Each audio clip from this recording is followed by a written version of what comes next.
What up? This is Robert Ory. Ory, three-pointer. Buries it. You might know me as Big Shot Bob. To Ory for three. Oh, unbelievable. This guy is off the charts. What's going on, Big Shot Bob? Robert Ory from downtown. Episode number 2 this week of the Big Shot Bob podcast. This is called the All the Shit We Didn't Get To When Scoop was on the show version of the show. Love having Scoop Jackson on, man. What a good dude. What a fun guy, yes. Man. And opinionated and smart and just an all-around good dude. So thank you. If you missed Scoop, go check out the Tuesday show.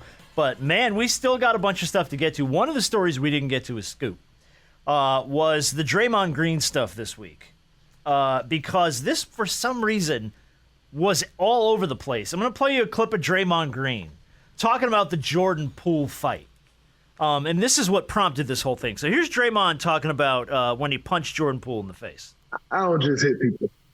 Like, I've been in this league 11 years. I ain't just hit nobody. You know what I'm saying? Like, and so dialogue, happens, and dialogue happens over the course of time. You know what I'm saying? Like, you usually ain't just triggered by something like that fast, to that degree. You know what I'm saying? Like, this is a team. You know what I'm saying? Like, ain't nobody on my team triggering me, in an instant. So he's saying this didn't just happen. This was a culmination of things that I guess Jordan Poole was saying to him over time. Well, here comes Jordan Poole's dad, firing back, of all people. This is from last Tuesday night on Twitter. I'm going to stand on this that's some BS, Anthony Poole said. JP was his guy, and he avoided me all last year. He's a soft-ass bitch, and I'm standing on this. He didn't apologize to me or my wife. So he lame, and me and him can meet anytime he want.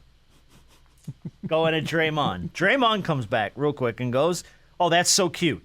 It's impossible to avoid you in an arena for a year, champ. And stop using those words. They usually don't go over well amongst men." Does Draymond Green owe Jordan Poole's dad an apology? You know what? I don't think he owes everybody an apology. I don't know if he has to really apologize to his dad. The only person he really owes an apology is to Poole and the organization. But I don't. He's still wrong, no matter how he wants to word that, meaning Draymond, words were said. You know how many fucking words you say to people, and people just don't fire off on you like that? Yeah. So I don't. He can, you can spread that any way you want to try to make it look any better. But no, Draymond, you was flat out wrong. Dude had his hands down. It wasn't like a push. It was just a clear, just fire on someone like that. So he, it's just hard to talk about that, man, because he apologized, but I think the only one that really should care about this is Jordan himself and how he wants to perceive it. Yeah, look, man, this thing got to die at some point in time. Yeah, eventually. It's got to die because now you're getting your pops involved. Like Jordan Poole, a grown man, and you would think that this something like this could be handled amongst grown men. Yeah. And it'd be left alone. But now you got folks, family members involved, and folks pops calling folks names, and this ain't gonna get any more physical than what it is. So I don't know why folks threatening everybody. It's not finna happen. So let it die. Just let it die out and move on. Jordan Poole in DC. Don't think it couldn't happen now, because you never know when someone might cross paths. When you punch your son like that, you guarantee you still got some hatred for Draymond. Because I know if that was my child, and if I see you, I'm going to do you just like you did my son and see how you feel about that. You know what I mean? Oh. So that's me. No, I mean, like, I get it from the dad's perspective of you disrespected my son, you made him look like a fool, you hit him. I get it. If Draymond and Jordan have squashed it, then it's done. Even as a dad, you go, okay, as long as you're happy and you guys have squashed this, I'm good. But he gets on Twitter, he calls him a soft-ass bitch. I mean... Yeah. I don't think it's squashed. You don't think it's squashed? It ain't gonna never be squashed. It's for you. If I haul off and hit you like that, you ain't gonna never forgive me. Oh, my ass be dead. What are you talking about? you haul off and hit me, you're carrying my ass out of this building, dude. What are you talking about? Yeah, it's never gonna be dead for me. We'll see. That's probably gonna move on to that game. I guarantee you. Oh, it's gonna get chippy. They play. Oh, it's going to be get on chippy. TNT or ABC, NBC, Chippy. CBS. It's going to be on something prime time. Yeah, it's going to be good. A couple other things we didn't get to before we move on to the stuff that we were actually going to talk about in the shoot-around this week because we ran all over the place with Scoop. Austin Reeves was on All the Smoke just about a week and a half ago. Mm-hmm. I bring it up for two reasons. The first one was he said he had some interesting things to say about Anthony Davis. He said, obviously, he's a good person to have on your team, especially defensively. I don't think Anthony gets enough credit for what he does for us as guards, knowing you have him as a rim protector. You could be more physical and more aggressive. He's arguably right behind LeBron as the most skilled player I've ever seen. Okay. That's high praise. The most skilled player he's ever seen, next to LeBron James. Well, I don't. I'm assuming he means up close in person. I think he means played with. Okay. Because I know it's a lot. Guys, you just faced Kyrie Irving. Come on now. He's probably one of the most skilled players you're ever going to see. Right. So I know. He's not saying that's no disrespect to LeBron or AD, but I'm just saying, Kyrie is known as being one of the guys with the best handles. But, I think he's what he's saying as far as like defensively. I know exactly what he means because you can press up. We did this with Dream. We did this with Shaq. We did this with Tim Duncan. It allows you on the perimeter to play tougher and tighter defense because once those guys go into the paint, that shit getting beat up. So that's a good thing. But, AD is skilled now. Don't get me wrong. No, that ain't even a question. AD is very, We very, know this. very skilled. Yeah. Yeah, especially when he's on the court. And I mean, AD being skilled, that's like saying the sun is hot. We know what AD is. It's just that we want him to be more of it and be healthy. That's well said. Be more of who you are. The other part of that story was apparently Austin Reeves never dated Taylor Swift. That's the other thing that came out of that. And the only reason I put that on there is is this because they're both they're both white folks and they kind of look like each other? Like they look like they'd end up together and then somebody started this rumor? It makes no sense. No, I mean. I think, Austin Reeves' girlfriend apparently resembles her and they probably thought, okay. Is that what it is? Yeah, okay. Yeah. That's a stupid ass story. Austin Reeves got the bag, so he's comfortable answering questions now. First of all, I'm mad at Austin Reeves right now. Why? Because, we played in Clayton Kershaw's ping pong tournament. I played almost every year since it started. Oh, some ping And pong. he didn't want to be my partner this year. He get a new contract. Now he don't want to play ping pong with Robert Ory. Was he originally supposed to be your partner? Yeah, he was supposed to be they wanted us back to try to defend because we went to the Final Four. And they said, we can get back to try to get to the Final Four. He didn't want to come out and play. So now I'm like, I can't play. I didn't know y'all were like that in ping. Y'all play ping pong? Yeah, at Clayton Kershaw's annual event. It's a charity event we play in. Yeah, my first year I had THT, and the next year I had Austin Reeves, and we did really good. Austin can play. Austin damn good. Austin is a good golfer. He's a good ping pong player. Apparently, he's a good pickleball player too. So, and he shut you out. Yeah, man. It caused me trying to get back to the Final Four. I had planned on winning it this year. So who did he replace you with? They replaced me with somebody. They replaced the whole crew. They said, well, Rob, you don't have Austin Reeves, so we're going to bring in another Laker legend. Oh, man. That's I might crash the party. Like, hey, who in here can need a partner? Yeah. Show up like a rogue man for hire. I'm a paddle for hire. Go find me a ringer. Get you another white guy to get it. The last thing we didn't bring up when Scoop was on was they announced the Hall of Fame class. We talked about Dwayne Wade obviously a lot. Dirk Nowitzki, Pau Gasol, Tony Parker, Pop, and Becky Hammond on this year's Hall of Fame class of 2023. All very deserving, no-brainers for most of those people. But I say again, when, Lord, when will it be Robert Ory's time? When? I don't know what it's going to take, but I continue to contend you deserve to be. It's going to have to take a lot of money and greasing of the palms. You know what's weird though? That when I look at the Hall of Fame, I think people just look at Hall of Fame like, oh, what did you do when you were an NBA player? It's not the NBA Hall of Fame. It's the Basketball Hall of Fame. Right, all over. And I think people got to take that into the whole gambit of things when you talk about it. So just want to put that out there. A very deserving class, though. I don't think there's anybody on there that was kind of like, no. I think all of them, 100% deserve. Yeah. I had a couple funny stories this week again, stuff we didn't get to. Let's start. But hold on. Here's a question though. Why is Pop on that list? He ain't retired yet. I thought you could only be retired before you go in the Hall of Fame. I thought that too, but is he going is in it as a different coach? with coaches? Yeah. Is it different with coaches? Yeah, because Coach K's in the Hall of Fame. He went in before he retired. He sure is. You're absolutely right.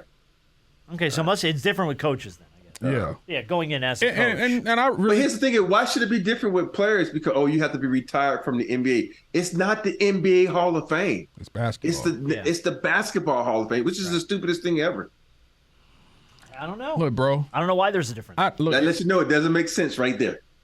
Think about it. I don't make none of the rules. No.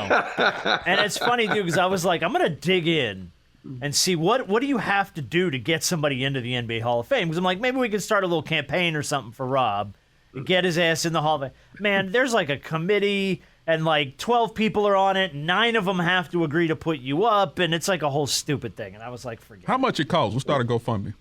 I don't even think it's a matter of price. Like, how do you reach these crazy rich morons and convince them, 9 of the 12 of them, to say that, yeah, you should be in there? It doesn't make any damn sense, because if they looked at your career, they would know.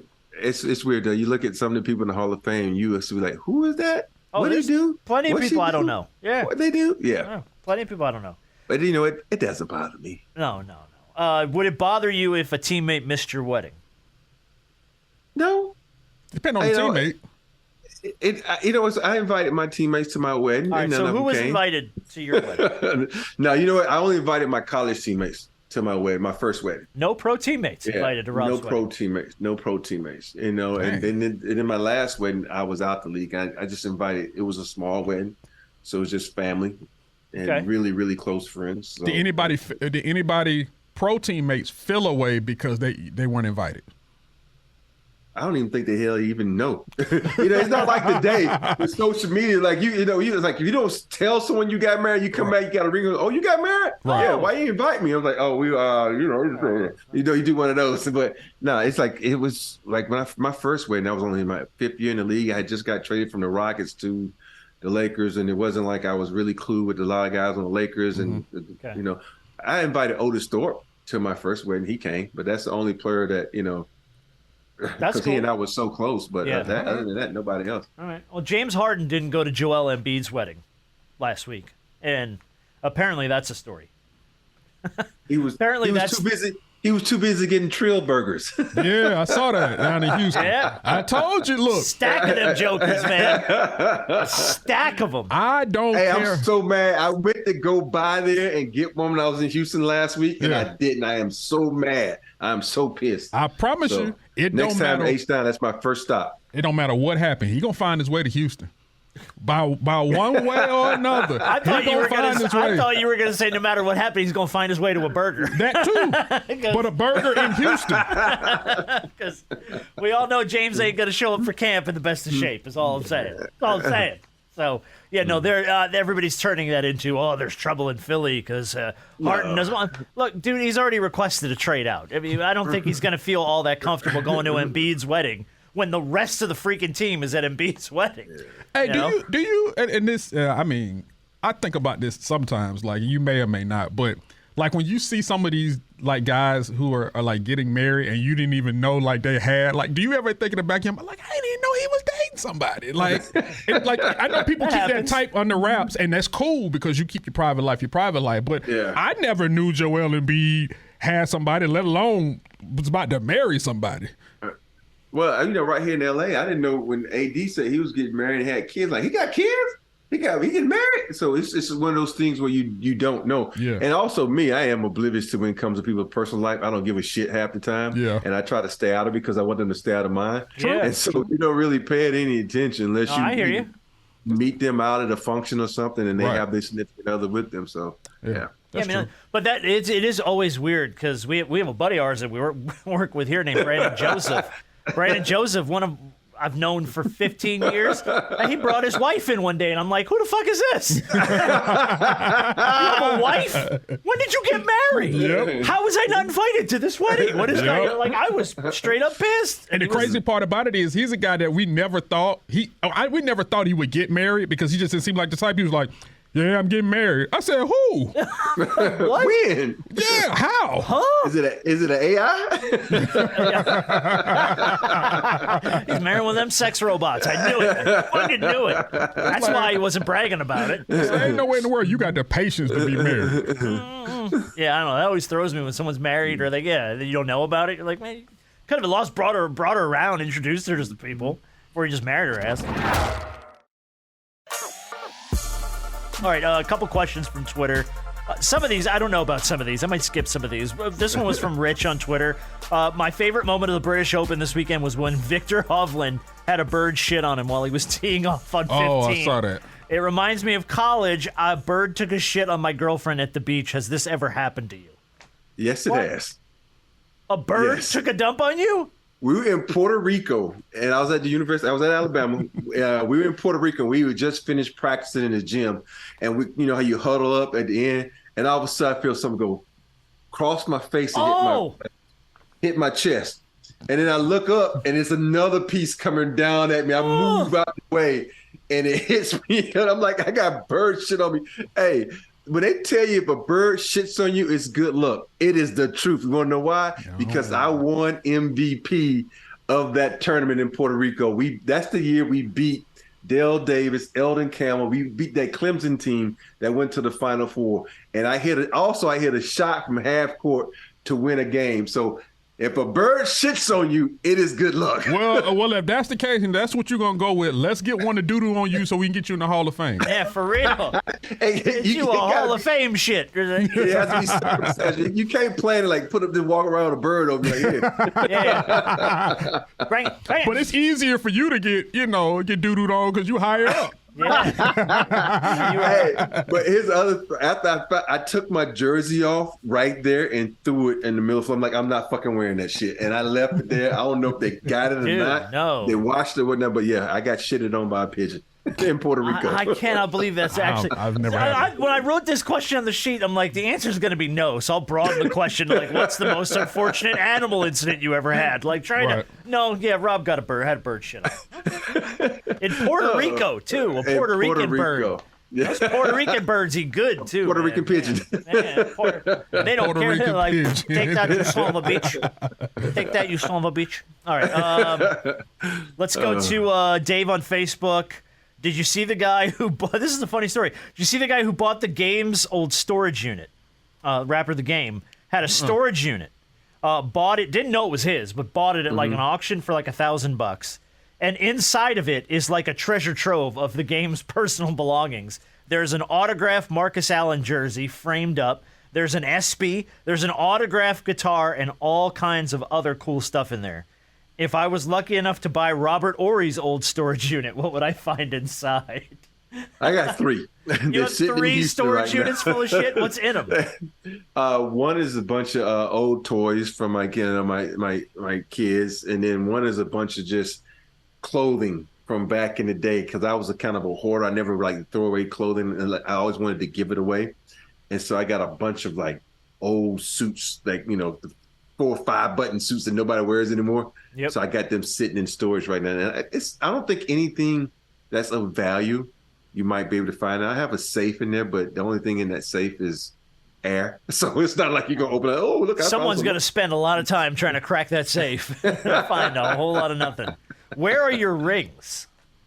My rings are in a safe deposit box in Houston. Okay. In a bank? Yeah, in a bank. Gotcha. All right. Yeah. I was curious because that was like, dude, the game left some nice stuff in his storage unit. I mean, the freaking autographed Marcus Allen jersey and an SB in your storage unit. Which, I don't know what value an SB has, but, sentimental value, I guess. I don't know. Yeah, but what jersey of Marcus Allen was it, though? Oh, it was a Raider? No. USC? Shit, it was USC. Yep. It was a USC jersey. USC. Autographed USC jersey. Yep.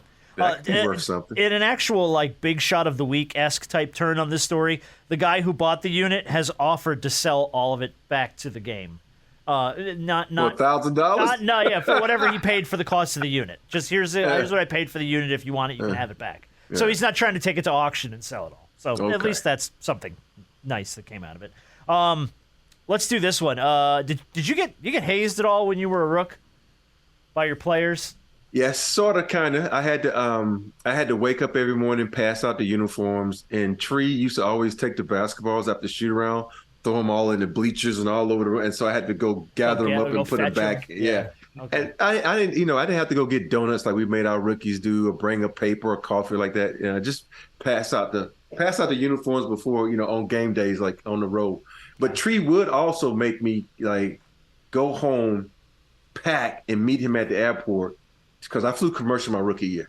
So I would meet him at the airport and get on the plane with him, because if he wanted to leave early to go to the city, he wanted me to travel with him. Okay. Richard Jefferson told a story this week about taking Channing Frye's credit card on draft night. And Channing Frye, at this point, this is in 2005, he's got no money yet. Like, the NBA money is there, and he's getting drafted, but it hasn't hit the account. And he's unbeknownst. He doesn't know. And Richard says, yo, look, we're all going out. Let me get your credit card. I need your credit card to hold a table at the club. And now this was a club with bottle service and the whole deal. Lord. So they bring the bill that night, and they ran up $36,000 on Channing Frye's credit card. He's getting calls. His phone's going off. What are you doing charging all this damn money? And, so they hazed him up a little bit before he ever got his first NBA paycheck. Richard Jefferson ran $36,000 up on him. First of all, let me just say this. My card had hit $36K into my second contract. What the hell, man? I know my second contract was his folks card or something, or his parents' card or some shit. I'm like, you a rookie with a limit that high? Yeah, damn. $36,000. Or just they dribbled it back, because then you just bounced that thing all the way in. Have you ever been stuck with the bill at dinner? People stick you with the bill a lot, or no? I haven't. I remember we used to go to dinner a lot in Houston when I was with them, and we would all play rock, scissors, paper. Yeah. And the thing was, I found out early, do not get up and go to the bathroom, because everybody at the table will scheme on you and like, oh, this is what we're going to do the first time, second time. And we did that on a couple of guys where you got up and go to the bathroom. All right, who's going to pay the bill? And the person, odds even whatever, they have to pay for it. So I know if I got to pee and there's a lot of people that I'm going to sick my legs and be squirming, I'm not going to the bathroom. So, no, I've never been stuck with a bill. Hold my spot. I think we haven't been out to dinner yet. I'd be like, Rob's got money. Just over here. What are you doing? All right. Hey, I have been known where you go out with some friends. They think you can always pay. Oh, yeah. And I get up and leave the table and go outside. I'm like, man, I ain't paying for that shit. I'm like, I wouldn't even pay for my portion of it. I've done that a few times. Right? Rob got the check, right? He took care of that check on his way out? Yeah, sure he did. Sure. Last one, and we'll wrap up Shoot Around this week. And by the way, if you ever have a question or a topic that you think we either missed on the Tuesday show, or just something you want to send in and get it up on the Shoot Around, you can always hit us. We're at bigshotbobpod@gmail.com, Big Shot Bob Pod, Twitter, Instagram. You can find us on Facebook and TikTok and YouTube and pretty much everywhere.